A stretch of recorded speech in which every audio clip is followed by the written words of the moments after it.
Hello, Silver Greyscale here, getting back to more Castlevania Symphony of the Night. We are going to start off this episode 100 hearts already, Jesus. And we're going to approach the Ferryman. Welcome aboard, O Prince. Shall I guide thee across the river?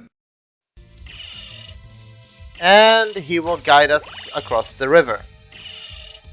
Or across this giant room with a lot of water in it.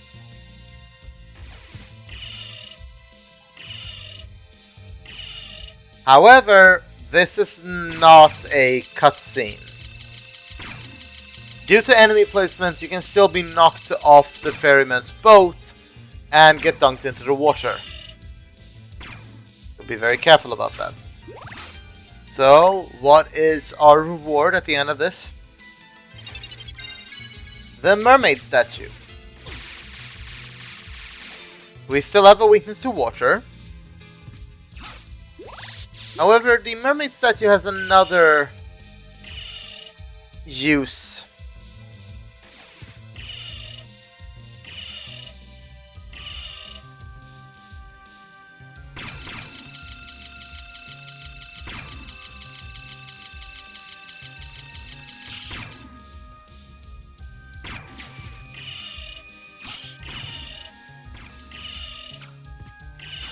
If you recall the dock way in the other end, well,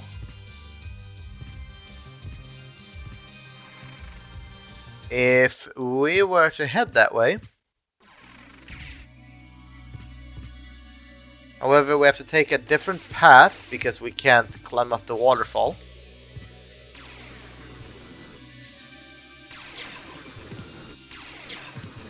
That zombie just spawned the moment I hit the floor.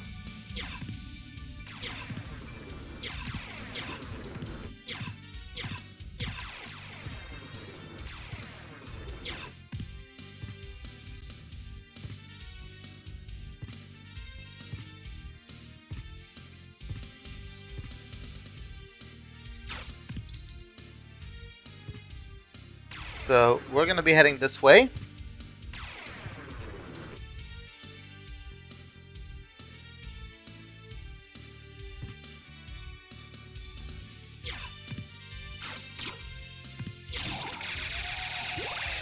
And taking this path is faster than taking a teleporter.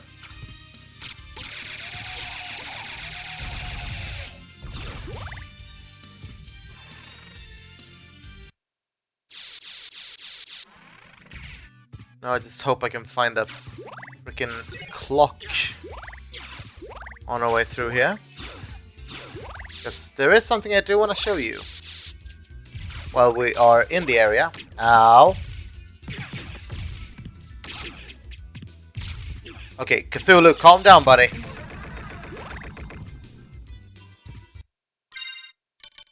That was just all kinds of annoying.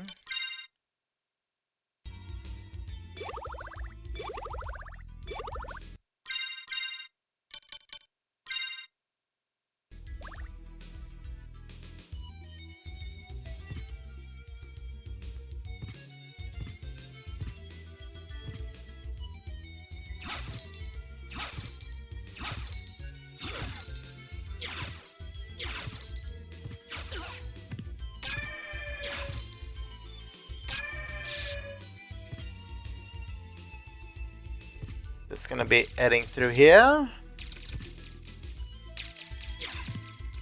Now, like I said, I believe these guys were called Plate Lords. Yes, they are.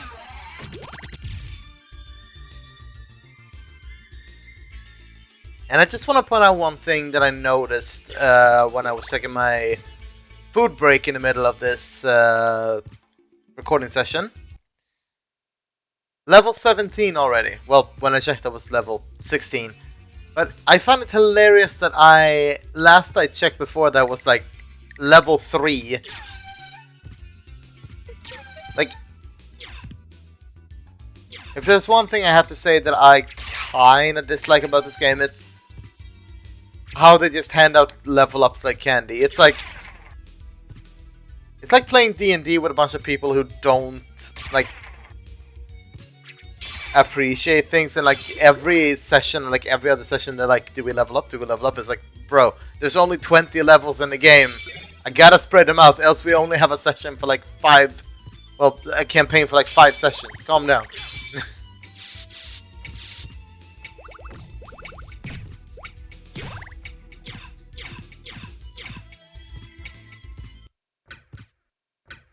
That door is now closed. However, let me go and grab a clock for our demonstration purposes. I believe there's a clock.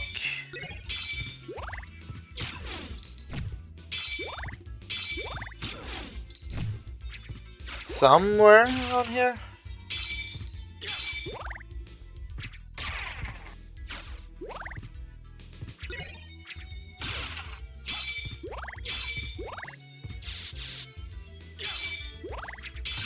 There it is.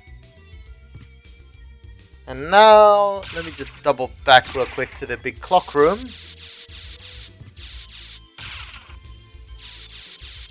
Gonna backdash away there. Only stop to kill that Ouija table.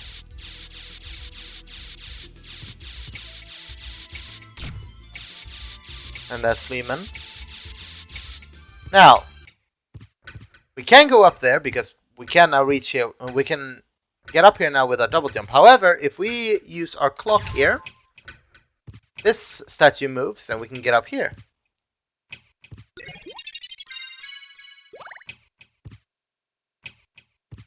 This looks familiar, but something is odd. It's a lot weaker and it only says resembles.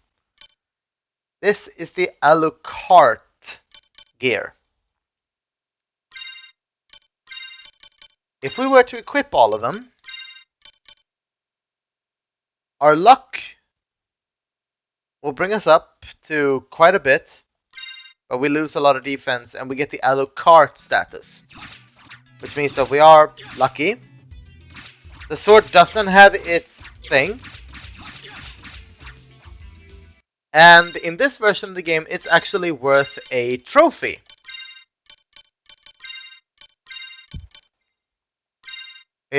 I believe it says like Dracula or something like that. And now we can't get up there, but that's fine. We can get up there another time. But yeah, I find the Alucard gear really, really hilarious. And it only exists because of the fact that some people might mispronounce Alucard's name as Alucard.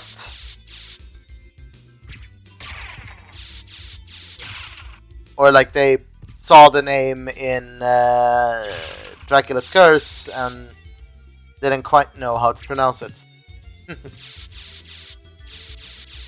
But it's fun to find the Alucard gear, and you know, with a lot of luck it can give you a lot of crit opportunities, which is cool.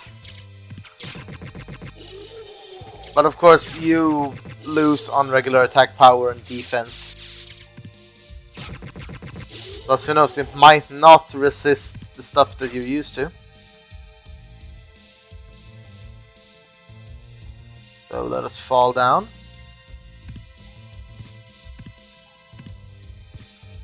Go down here. Because with the mermaid statue in hand, the ferryman is here. Thy destiny awaits, O Prince. And he will guide us across a place that is not marked on the map, that we're drawing as we go. Just be ready to duck as random areas.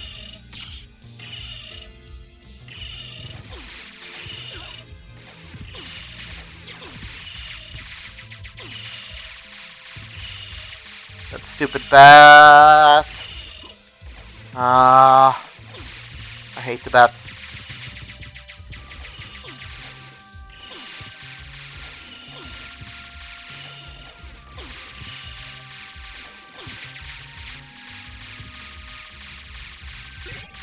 An elixir. So yeah, almost getting fucking killed thanks to fucking bats.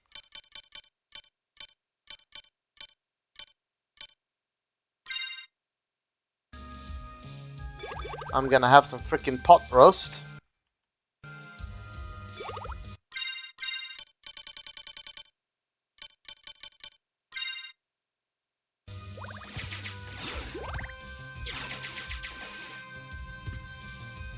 So if we go all the way here, we get a snorkel, or I'm sorry, the holy symbol.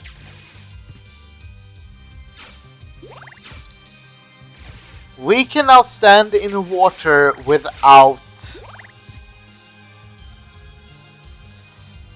well, taking damage.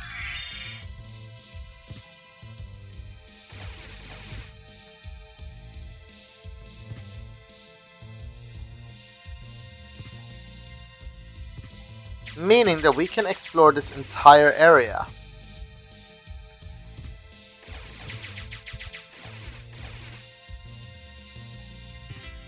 I'm just gonna grab this onyx right here.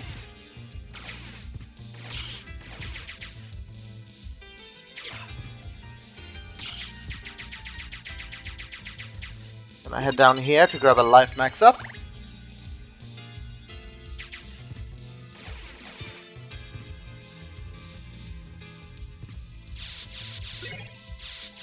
Grab a knuckle duster.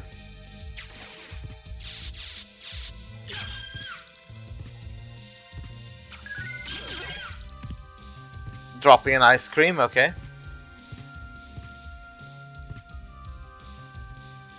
But yeah, apart from the grayed out areas here, that is the entire underground caverns.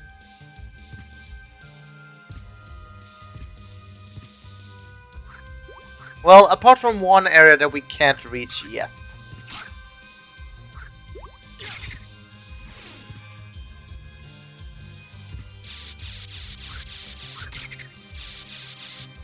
So, real quick, we're going to clear out the underwater areas.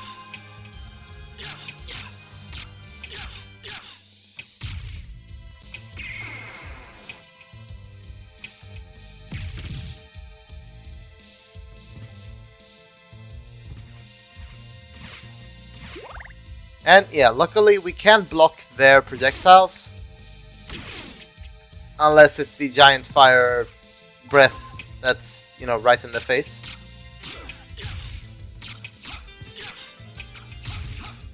The fish heads here.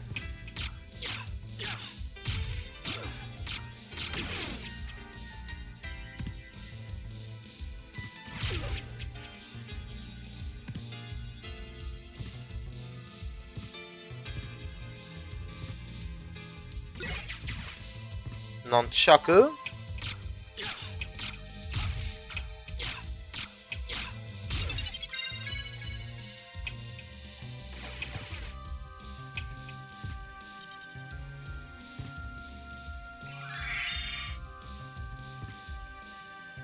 And yeah, our fastest movement option underwater currently is the wolf, as long as we don't need to jump.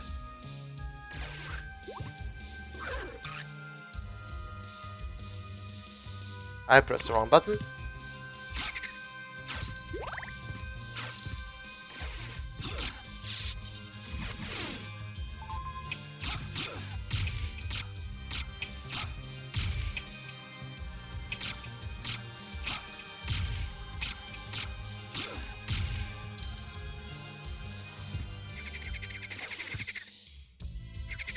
Okay, how did I miss one spot here?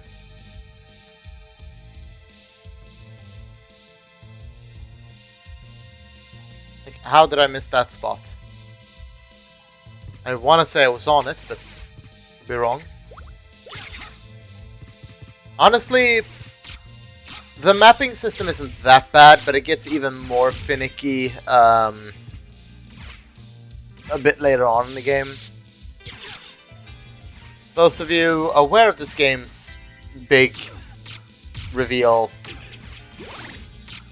I urge you to keep it a secret for the 3 people that probably haven't played this game before.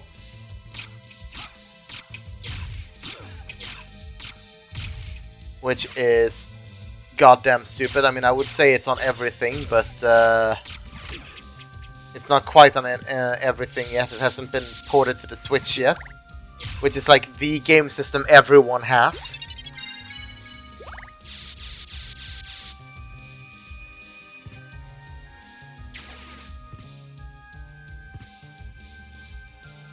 I'm not going to confirm nor deny if this game is on PS5 backwards compatibility. It could be, but I don't know. Mostly because of the fact that God damn it. Mostly because of the fact that there are only a few PS4 games that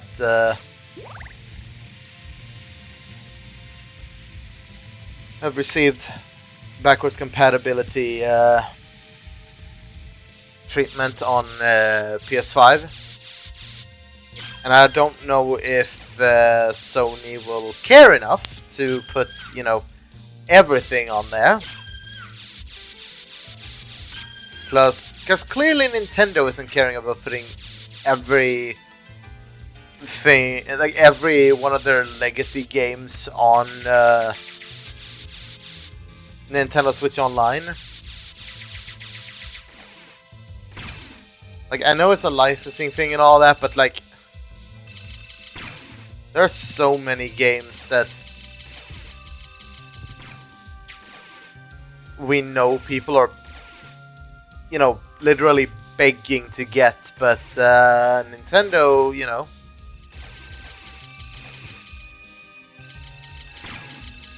they are, you know, nah, sorry fam, we're not giving you that game. You know, instead of giving us frickin'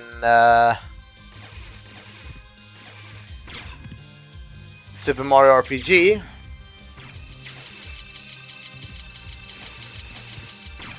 they are giving us Side Pocket.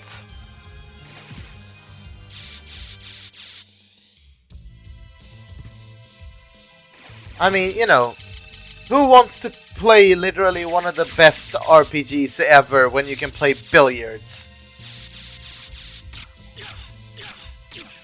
And since everyone and their mother wants to copy Nintendo, yeah, I don't think we're going to see this. I don't think we're gonna see the logical option.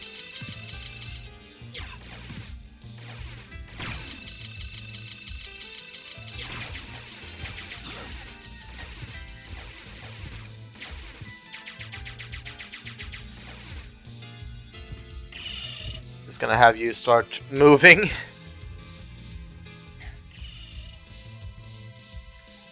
No. Get up there, thank you. So,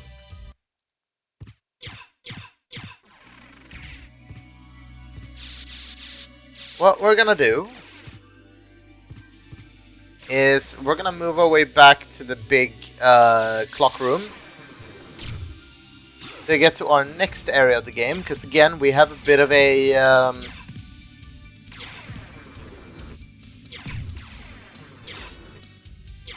choice, and I use the term loosely. Well, not as loosely as the first time, because now it's actually a bit more of a choice, but yeah, we have a bit of a choice of where we can go next.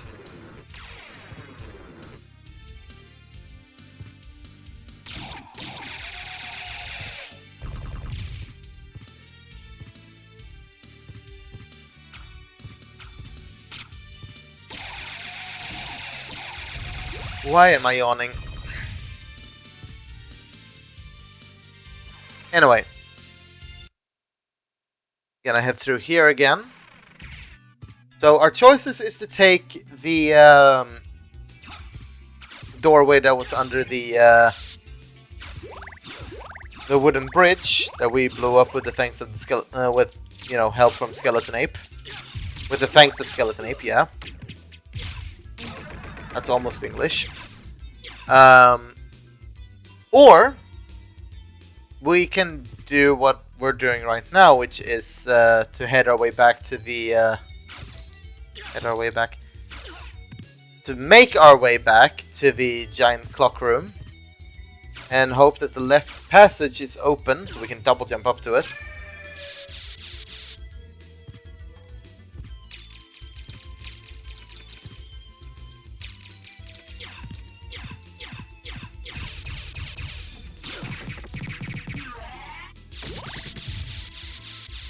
So through here.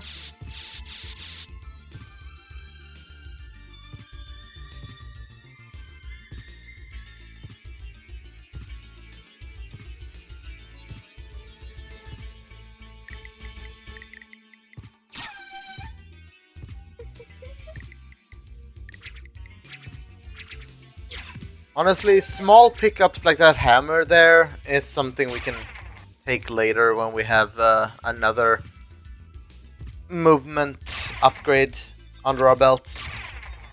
Because while they're doable, you need a lot of tricky drop kicking on marionettes, which can be annoying.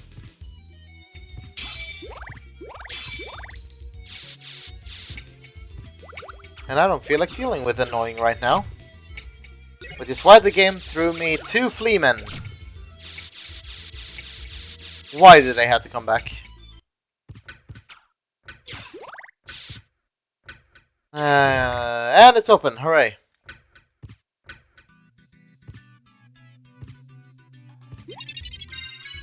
Got ourselves a life max up. And welcome to yet another area. Olrox's quarters.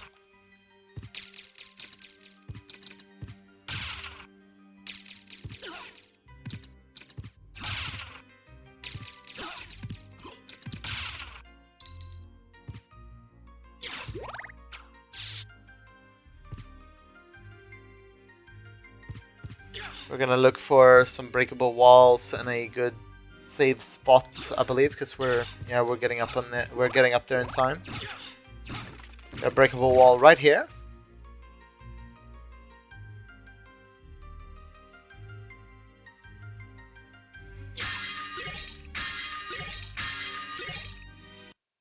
Cheese, onyx, and a broadsword. Luckily, the broadsword is a stellar upgrade.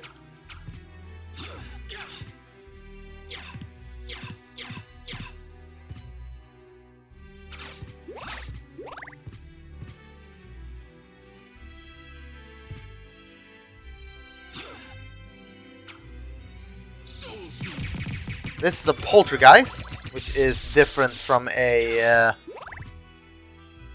spectral sword. Even though they act very similar, they are different in the fact that the poltergeist surrounds itself with a circle of shields and weapons that it later throws at you, all to protect the central sword that it possesses. So yeah, this is Hammer. Not the army man that sells you stuff in 2035, but a suit of armor wearing a hammer. That's Blade, not a Dampier vampire hunter, but suit of armor with 2 blades. It's a funny joke, laugh damn you. We can't go through here because we are lacking some movement options. And that's another warp for us. Very neat. And yes, I know we could also go past that area to the right of the castle keep and get further up into the actual keep. But I want to save that for a bit later.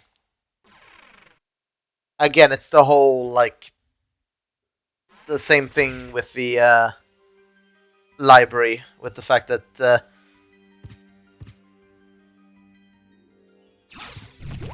I want to clear off all of that in just, one fell swoop. Just gonna deal with these suits of armors. They are very tanky in terms of their hit points. They're a bit damage spongy. That hammer really, really hurts, so don't let him hit you with it. Blade and his kicks and his swords can be doable, but that hammer, I don't like dealing with it. Same thing with his poltergeist, so I'm just gonna slip by you, thank you. And yeah, we can only see the lower Olroc's quarters because we're lacking traversal options. But this gets us into the Colosseum.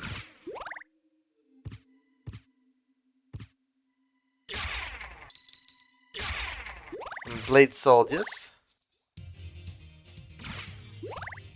Mist could pass, and we have something on the other side there.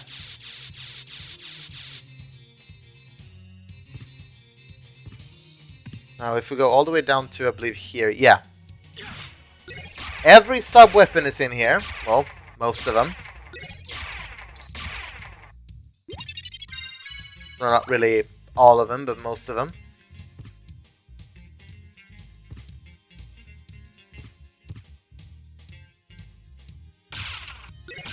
And yeah, we have the behemoth from stage 2 of A Rondo of Blood. And we have another chance to get the Werebane, but of course the game doesn't want me to be happy with drops. The Blood Cloak, not as good as the Crystal one, but it converts all damage you take into hearts. Plus it gives you a stylish red cloak, so... But I honestly prefer the defense. So... Sadly won't be using the Blood Cloak. I believe this is a save room, yes. So we're gonna wait a bit with that save room, even though we're reaching some pretty high numbers in time. Because I do want to map out most of this area now. So we have that done.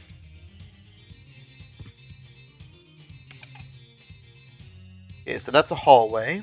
Can't go anywhere with that elevator thanks to the door up there.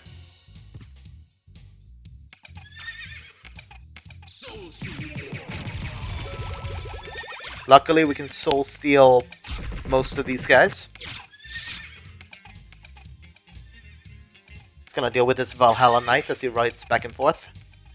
Of course, being that he is a moving target, Holy Water works very well because he will eventually ride into it.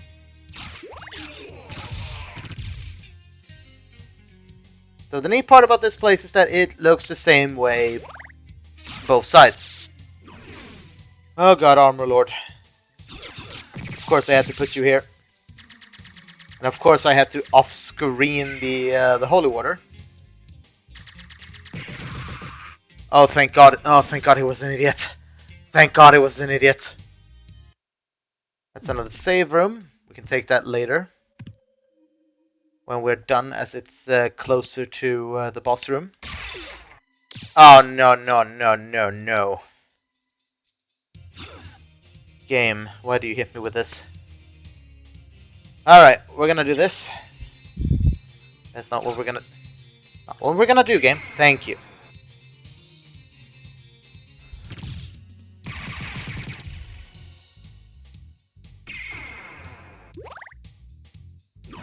Do some balls of dark matter.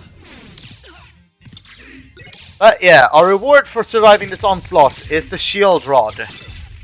Probably the most powerful weapon in the game. Why?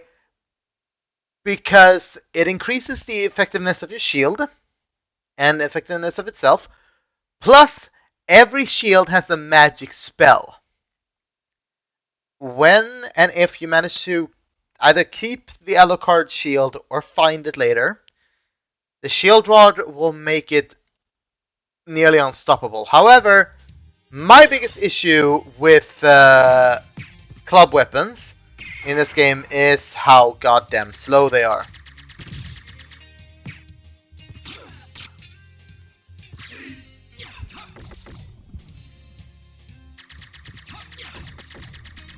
Seriously? Thank you. But I do want to pick that up and point it out. Owl and the Owl Knight. If you kill Owl Knight's owl, not only will he get really pissed off, but he will mourn the loss of his companion for a bit, giving you ample time to just get in some cheap shots on him.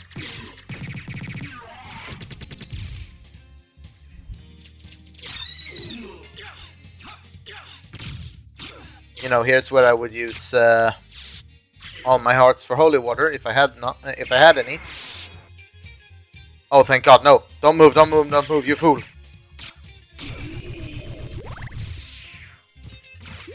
If he only stood still there, I could have racked up so much damage. It's the Gravekeeper. I don't know why he just sits there jamming, but he did. Weirdo.